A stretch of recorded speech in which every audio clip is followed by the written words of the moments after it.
जय श्री हरि। तुमेव माता च पिता तुमेव बन्धुश्च सखा तुमेव विद्या द्रविणं तुमेव सर्वं देव वसुदेवसुतं देवं कंसचाणूरमर्दनं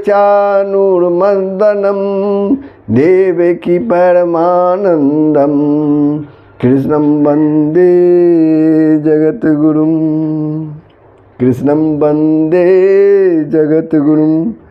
प्रभु जय श्री हरि। आप सब श्रीमद् भगवत गीता के अध्याय 11 का श्रवण कर रहे हैं। आप सबों ने इसके पूर्व श्रीमद् भगवत गीता के अध्याय 11 के श्लोक 5, 6 और 7 का श्रवण किया। इन श्लोकों में प्रभु ने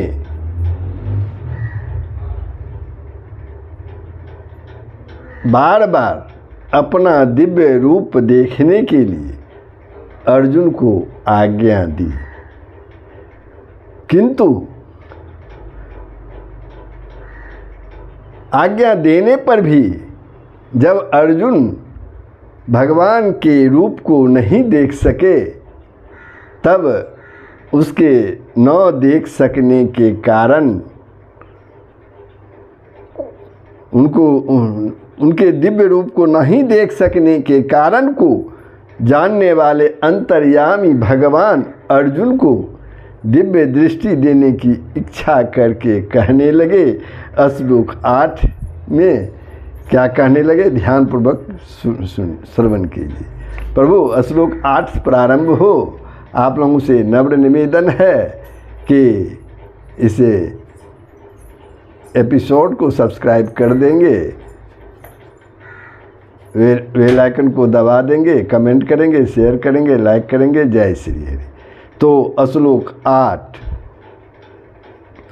ना तु माम शक्यसे दृष्टुम अनेनैव स्वच्छ चक्षुषा दिव्यं तदामि ते चक्षु पश्यस्मे योगम ऐश्वरम। परंतु मुझको तू इन अपने प्राकृत नेत्रों द्वारा देखने में निसंदेह तू जो है समर्थ नहीं है। प्रभु अर्जुन से कहते हैं, परंतु मुझको तू इन अपने प्राकृत नेत्रों द्वारा देखने में निसंदेह तुम समर्थ नहीं है। अर्जुन को कहते हैं, इसी से मैं तुझे दिव्य अर्थात अलौकिक चक्षु देता हूँ, दिव्य दृष्टि देता हूँ, उससे तू मेरी ईश्वरीय योग शक्ति को देख।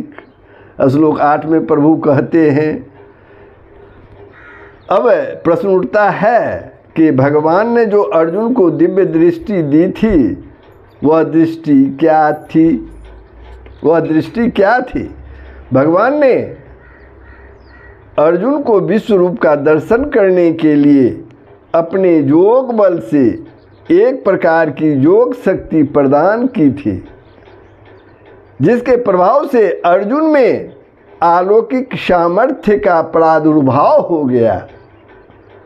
उस दिव्य रूप को देख सकने की उन्हें योग्यता प्राप्त हो गई। इसी योग शक्ति का नाम दिव्य दृष्टि है। ऐसी ही दिव्य दृष्टि श्री वेद व्यास जी ने संजय को भी दी थी। अब एक और प्रश्न है, यदि मान लिया जाए कि भगवान ने अर्जुन को ऐसा ज्ञान दिया कि इससे अर्जुन इस समस्त विश्व को भगवान का स्वरूप मानने लगे और उस ज्ञान का नाम ही यहाँ दिव्य दृष्टि है, तो क्या हानि है?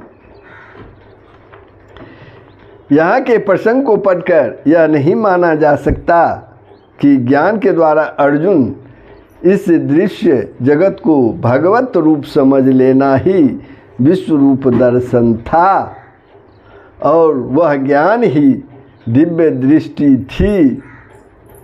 समस्त विश्व को ज्ञान के द्वारा भगवान के एक अंश में देखने के लिए तो अर्जुन को 10वें अध्याय के अंत में भी कहा जा चुका है, और उसको उन्होंने स्वीकार भी कर लिया था। इस प्रकार स्वीकार कर लेने के बाद भी अर्जुन जब भगवान से बल, वीर्य, शक्ति और तेज से युक्त उनके ईश्वरीय स्वरूप को प्रत्यक्ष देखने की इच्छा करते हैं, और भगवान भी अपने श्री कृष्ण रूप के अंदर ही एक ही जगह समस्त विश्व को एक ही जगह पूरे विश्व को दिखला रहे हैं, तब यह कैसे माना जा सकता है कि यह ज्ञान द्वारा समझा जाने वाला रूप था। इसके अलावे भगवान ने जो विश्व रूप का वर्णन किया है उससे भी यह सिद्ध होता है कि अर्जुन भगवान के जिस रूप में समस्त ब्रह्मांड के दृश्य और भविष्य में होने वाले युद्ध संबंधी घटनाओं को और उनके परिणाम को देख रहे थे, वह रूप उनके सामने था। इसे यही मानना पड़ता है कि जिस विश्व में अर्जुन अपने को खड़े देख रहे थे, वह विश्व भगवान के शरीर में दिखलाई देने वाले विश्व से भिन्न था। ऐसा न होता तो उस विराट रूप के द्वारा दृश्य जगत के स्वर्ग लोक से लेकर पृथ्वी लोक तक के आकाश को और सब दिशाओं को व्याप्त देखना संभव ही नहीं था। भगवान के उस भयानक रूप को देखकर अर्जुन को आश्चर्य, मोह, भय, संताप और दिग्भ्रमादि भी हो रहे थे, यानी वो भ्रमित भी हो रहे थे। इससे यही बात सिद्ध होती है कि भगवान ने उपदेश देकर ज्ञान के द्वारा इस दृश्य जगत को अपना स्वरूप समझा दिया हो। ऐसी बात नहीं थी। ऐसा होता तो अर्जुन को भय, संताप, मोह, दिग्भ्रमादि होने का कोई कारण ही नहीं रह जाता। अब एक प्रश्न है, यह मान लिया जाए तो क्या आपत्ति है कि जैसे आजकल रेडियो, टेलीविज़न आदि यंत्रों द्वारा दूर देश के शब्द सुने और दृश्य जो है वो देखे जा सकते हैं, वैसे ही भगवान ने उन्हें कोई ऐसा यंत्र दे दिया हो जिससे वे एक ही जगह खड़े होकर समस्त विश्व को बिना किसी बाधा के देख सके, कि बिना किसी बाधा के वो देख सके हो, और उस यंत्र को ही दिव्य दृष्टि कहा गया हो। देखिए, रेडियो आदि यंत्रों द्वारा एक काल में एक जगह दूर देश के वे ही शब्द और दृश्य सुने और देखे जा सकते हैं जो एक देशीय हो और उस समय वर्तमान हो। उनसे एक ही यंत्र से एक ही काल में एक ही जगह सब देशों की घटनाएं देखी सुनी नहीं जा सकती है।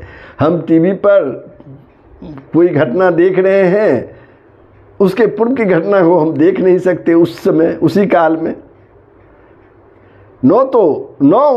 उनसे लोगों के मन की बातें प्रत्यक्ष देखी जा सकती है और न भविष्य में होने वाली घटनाओं के दृश्य ही। इसके अतिरिक्त यहाँ के प्रसंगों में ऐसी कोई बात नहीं है जिससे यह सिद्ध हो सके कि अर्जुन ने किसी यंत्र द्वारा भगवान के विश्व रूप को देखा था। अतः ऐसा मानना सर्वथा युक्ति विरुद्ध है।